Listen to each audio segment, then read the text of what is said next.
애틀랜타 라디오 코리아 11월 14일 화요일, 오늘의 한뉴스입니다. 지난달 미 물가 상승률이 3%대 초반으로 둔화해 지난 7월 이후 가장 낮은 수준을 기록했습니다. 미 노동부는 10월 소비자 물가 지수가 지난해 같은 달에 비해 3.2% 상승했다고 발표했습니다. 이는 월스트리트저널이 집계한 전문가 예상치인 3.3%를 밑도는 데다 9월의 3.7%와 비교해 상승률이 크게 둔화한 수치입니다. 변동성이 큰 에너지와 식품을 제외한 근원 소비자 물가 지수는 지난해 같은 달보다 4% 올라 전문가 전망치 4.1%를 조금 밑돌았습니다. 지난 6월 3%까지 낮아졌던 소비자 물가 상승률은 유가 급등의 여파로 8월에서 9월 3.7%로 반등했다 다시 둔화세를 보이고 있습니다. 이제 1년도 채 남지 않은 2024년 11월 백악관행 레이스에서는 시간이 갈수록 바이든, 트럼프 간의 리턴 매치 재대결이 실제로 벌어지지 않을 수 있다는 기류가 강해지고 있습니다.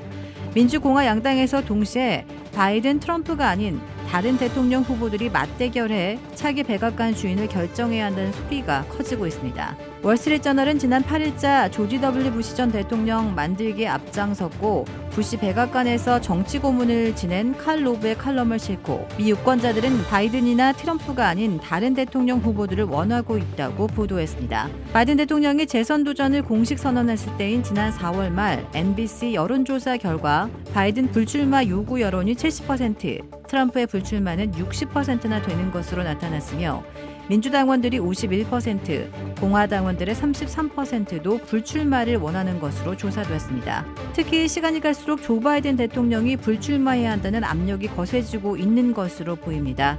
뉴욕타임스는 지난 6일 여론조사 결과를 보도하며 차기 백악관 주인을 결정할 6대 경합지들 가운데 바이든 대통령이 위스콘신 한 곳을 제외하고 펜실베니아, 미시건, 조지아, 애리조나, 네바다 등 5곳에서 트럼프 전 대통령에게 밀리고 있다며 재선 가능성이 희박해지고 있다고 경고했습니다. 조 바이든 대통령에게 이견을 제기하는 미 국무부 내부의 반대 메모에 직원 100여 명이 서명했습니다. 이 메모는 최근 소셜미디어를 통해 바이든 대통령을 대량 학살 공범이라고 공개적으로 맹비난한 한 미 국무부의 하급 직원이 주도한 것으로 국무부와 국제개발처 직원 100명이 서명했으며 지난 3일 국무부 정책실에 전달됐습니다. 이 반대 메모에는 고위 미국 관리들에게 이스라엘 정책을 재평가할 것을 촉구하고 팔레스타인 가자 지구에서 휴전을 요구하는 내용 등이 담겼습니다. 더불어 구체적인 사례는 제시하지 않은 채 바이든 대통령이 이스라엘에 대한 지지를 밝힌 지난 10일 연설을 통해 잘못된 정보를 퍼뜨렸다고 주장하기도 했습니다. 미 국무부 직원들은 반대 채널을 통해 정부 정책에 대한 우려나 이견을 게재할 수 있습니다. 시진핑 중국 국가주석이 미국과 중국의 정상회담과 아시아태평양 경제협력체 APEC 정상회의를 위해 중국 시각 14일 출국했습니다.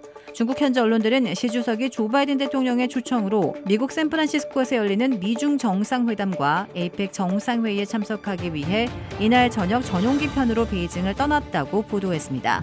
시 주석의 미국 방문은 도널드 트럼프 전 대통령 시절인 2017년 이후 6년여 만입니다.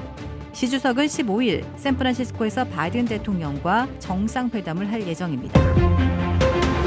미국의 소매업계가 연말 쇼핑 시즌을 앞두고 과도한 재고로 고민하고 있으며 재고 처리를 위해 할인 판매에 나서고 있다는 관측이 나왔습니다. 데이터 플랫폼 LSEG 워크스페이스가 미 주요 소매업체 30곳을 살펴본 결과 3분의 2가량이 동종업계 대비 재고자산 회전율이 낮은 것으로 집계됐습니다.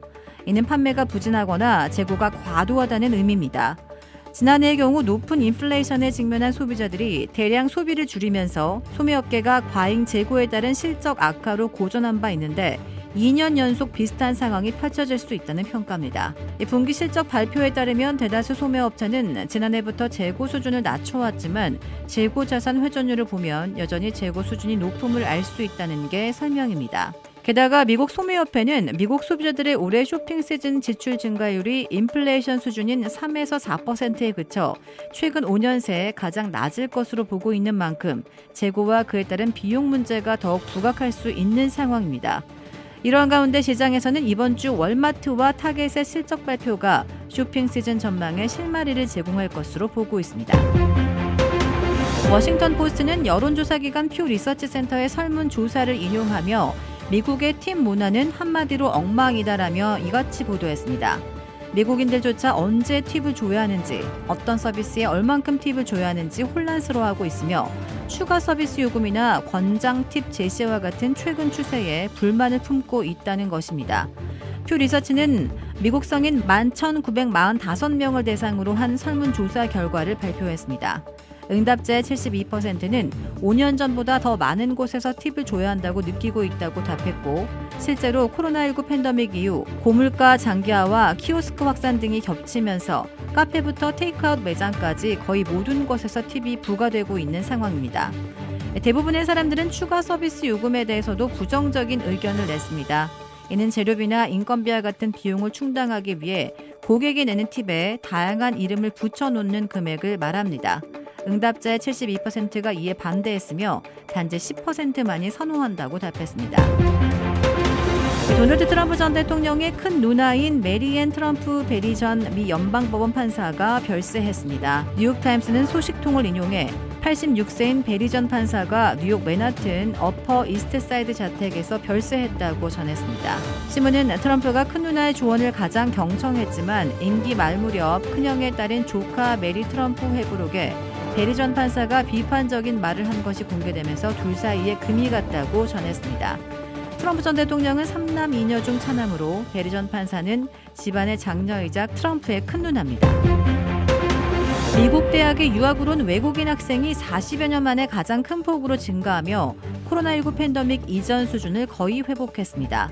미 국무부와 국제연구소는 어제 보고서를 통해 2022-2023학년도 미 대학과 관련 교육 프로그램에 등록된 외국인 유학생은 105만 7,188명으로 직전 학년도와 비교해 거의 12% 증가했다고 밝혔습니다. 외국인 유학생이 이처럼 늘어난 것은 1970년대 말 이후 처음입니다. 이번 외국인 유학생 가운데 중국 학생이 28만 9,526명으로 가장 많았지만 직전 학년도와 비슷했고 2위는 인도 학생으로 35% 급증한 26만 8,923명이었습니다. 유학생 수 순위는 중국과 인도 모두 변함이 없었지만 인도가 중국을 바짝 뒤쫓았습니다. 한국 학생은 8% 늘어난 43,847명으로 3위를 차지했습니다.